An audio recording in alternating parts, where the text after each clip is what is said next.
Hi and welcome back to a new episode.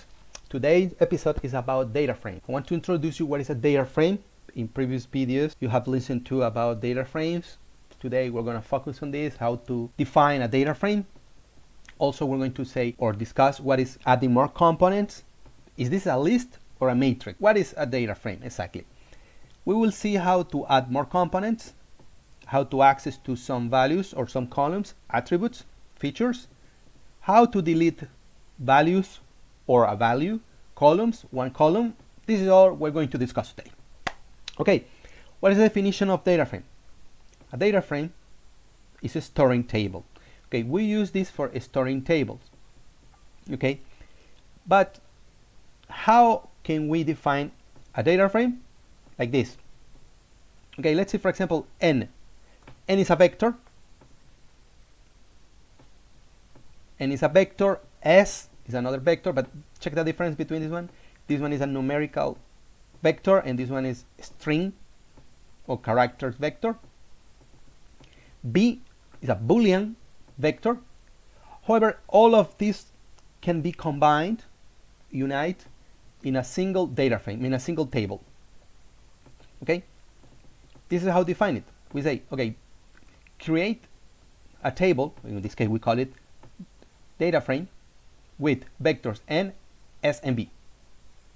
It's important that all these vectors have the same length.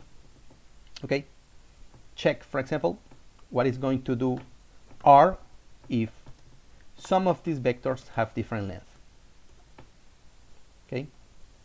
I changed the n. Here it is. Check this error. Arguments imply different number of rows, force 3. So that's one of the characteristics of data frames.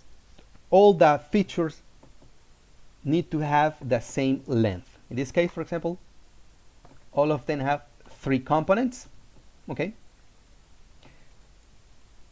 Another characteristic is we can see the structure of the data frame. Here you can see it in the console. However, if you don't want to print the structure of the data frame, you can also come in here, the global environment, and you can see. No, we can read this as n is a vector, but a numerical vector with components 2, 3, and 5. S is a character vector with these components. B is a logical vector with these values. Okay, so you can see it's a table with multiple components and multiple type of data. Okay, and if I'm talking about type of, what the function type of is gonna say is a list. Okay, the answer for this is that data frame is a special case of list. As you can see, we discussed in previous videos about what is a list. List can have multiple list of list. The same here for a data frame. However, data frame is limited to the same length for all the vectors. On contrary to the list, that list doesn't have this restriction. Okay. Class. What is the class? A data frame, because it's exactly what we have, a data frame. Okay. And I mentioned more of that difference with list. Here, all elements are vectors, and a list, as I mentioned before, list of list, for example, same length. Also, another important difference with list is that in a data frame, all vectors have different names. In a list, you could write different lists with the same values, or different names, identical names for all the lists. That's not a problem for list, but in the case of data frame, we are restricted to this. Okay, let's continue. If we have an element that is not a data frame, how to convert it? As data frame. Okay, as for example vector df. Vector df could be a vector, you can create it, vector 2 could be 1, 2, 3, 4. Okay, and you can see type of vector to the f, it's double, and class numeric, doesn't mention that it's a data frame. However, I can change it here, vector to the f as data frame, change it, and now you see the class, it changed, right? Now it has the properties of all data frames. Okay, list, it changed. Remember, here you have double, so a numerical vector. However, now the type of is a list. Okay, let's continue. For example, a real data set, for example, could be using the data set empty cars. We call it, it's coming in the Rstudio by default. Okay, and let's see type of list, but class is a data frame. Okay, we're gonna work with this data frame, empty cars. We can see the first 6 lines. There are different attributes, different features: miles per gallon, horsepower, weight, automatic transmission or not, and so on. You can see here, empty cars. It has 32 observations. Okay.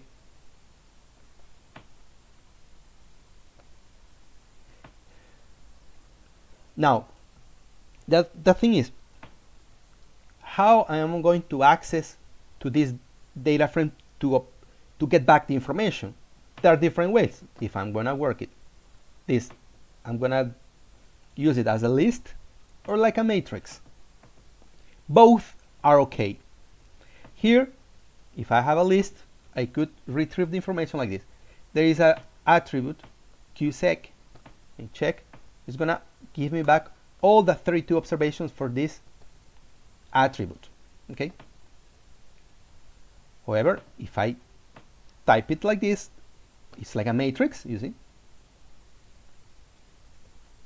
It gives me back everything. Why am I using double brackets? To retrieve this information as a vector, and if I remove this, you see, it gives me the list. That's the difference. A list containing a vector, 7th, for example, is qsec. Okay. We can extract the information with a column's name or with a number, column's number. Okay. A matrix, we will see how to deal with this matrix. Check the difference between this cut in this one, double bracket. That means that it's gonna retrieve only the information. It's not gonna treat it like a list. It's gonna give me back the numbers. Okay. Furthermore, we can also retrieve using the dollar operator. Okay. Instead of double bracket, we could use, here I have empty cars, dollar symbol, and say mileage per gallon, for example, miles per gallon, and it gives me back all the information. qsec, and it is. So we have a diverse options. Okay, here I'm gonna deal this with like a matrix, and I'm saying, okay, you know, I want this column, but check the difference, not double bracket, not dollar operator, but a comma. Okay, and it gives me back the vector, not as like a list. That's the difference between this one. This one gives me back as a list because it gives me back the names of every observation. The name, what am I saying with the name? Check here. Toyota Corolla, Toyota Corona, double. Those are the names for each observation. Okay. The comma to the right, that means I'm retrieving the information from for the column. Okay, if I say, for example, 2, give me back the second observation from this column. Okay, this is how we're gonna treat this like a matrix. The same way. Here I'm not saying what is the name of the column, but the number is the second column, first observation. Okay, and say 6. Okay, you can check this back. Second column is cylinders and 6. This is where we're retrieving. Okay, and also we can say, okay, this is the name of the observation, Mazda RX4, and the name of the column. Okay, instead of giving back, you see this one here, 6, instead of giving them the numbers, we give them the names. Okay, there are different ways to access to the information in a data frame. Also here, what is the number of observations, or n rows? 32, as mentioned before. And col is the number of attributes or features we're working with, 11. And in every data analysis, every situation, or if we are working with machine learning, you will use data frames. Okay, perhaps it's the most important data type in R. Okay, another way to define data frames, as the first example, here we have the column's name and the values, the vector. So you can see I define my vector here. In the first example, I already defined my vectors before introducing them in data frame, but here I can define my vectors and at the same time define my data frame. Okay, for example here, roll num h1 and h2 are some sequence, roll num2, and you can see 3 different columns, 3 different sequence of vectors. Okay, if each observation has names, those are the index. Okay, let's see. If I call index for df, for example, here you can say 1, 2, 3, 4, 5. Let's see. Or error, there's no column's name index. So there's no index in R by default. Index in empty cars? No. The observations name as cars names, for example here, are not defined as index. However, we could define a column whose name is index. Check here. Index. No problem. Okay. And also I can give them row names. So in R you don't have an index, you have row names. As you can see here, foo, bar, bas, qx, qqq. Okay, those are the index in R, row names. Examples here, row names, empty cars, and there you go. So you don't have index, you have row names in R. Okay, as you can see, there are 2 functions, row.names and row names. If you want to change those names, you can use this cut row names. What are the row names? Foo, bar, bas, but we're gonna add some numbers, 1 to 7, and now the F has different row names. Okay, these are our index. Okay, next, how to access or to delete values or columns. Okay, we saw before that df, 1 was giving me back columns information, 1, 4 to 6. You see here, letter A, you can change here to A and it gives me back the information. But what if I use a negative number? Okay, let's see. It deletes some information. Okay, you can delete information here. All right, what else?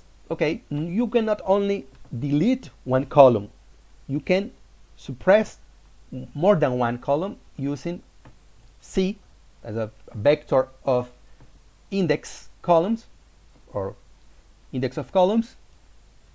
I'm going to delete the first and the third column. So at the end, we will have only one column.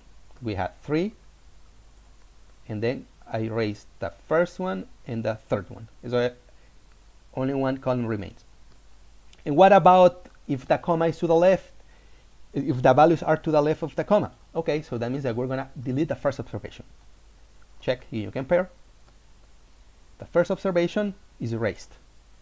Okay, that's the difference of deleting or accessing using negative values here inside the bracket. Check another example of data frame. Check another example. I define employee, different employees names, salary for each of them. I can define some data as starting date of employment, and I define my data frame. Check the information here: characters, num, and date. There are 3 different data types in my data frame. However, we can change something here. String as factors could be true or false. What it means, okay, if this is some categorical variables, we're gonna treat them as categorical variables or not, or just some information. Is it false? We say no. Okay, can you see here? And now if I change true, there are 3 factors here. But this is why I didn't define this as string factors equal true, because the employees names are not factors. Those are not category variables. For example, saying professor, associate professor, assistant professor, full professor. There's no need, or it's not necessary to define employees as factors. So we say, okay, false. Okay, let's keep in mind this. Okay, how to access some information, do some queries. For example, here I want only the information of those employees' salary is greater than 21,000. Okay. Okay. The original data is this. What happened here? Check that 21,000 salary gives me back columns, not observations. Why? Because the comma is important. Here is I'm saying, okay, give me observations. Why I know it's observation, it's not columns? Because of the comma.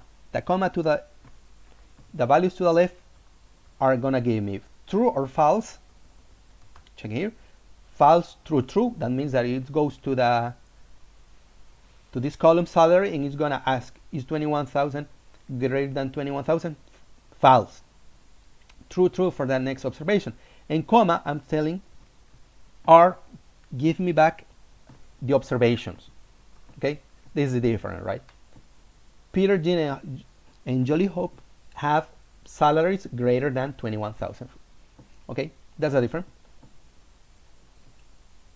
In here, I was not give them back that. Why? For example, here is a false, true, true to this statement here. So it's gonna give me back columns. The first one is false, also no. The first column no, and the next 2 columns yes. Okay.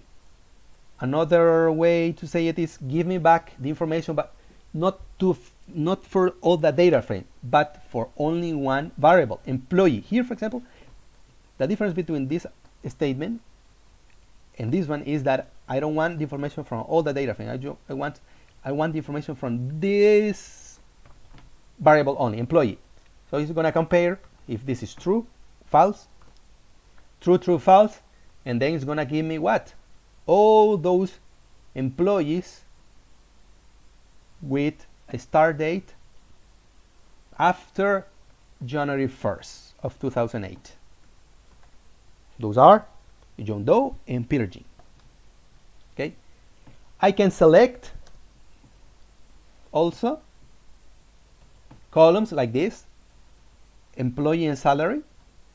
It gives me back all the information in our data set, selecting only these 2 columns. The function which, what is that which for?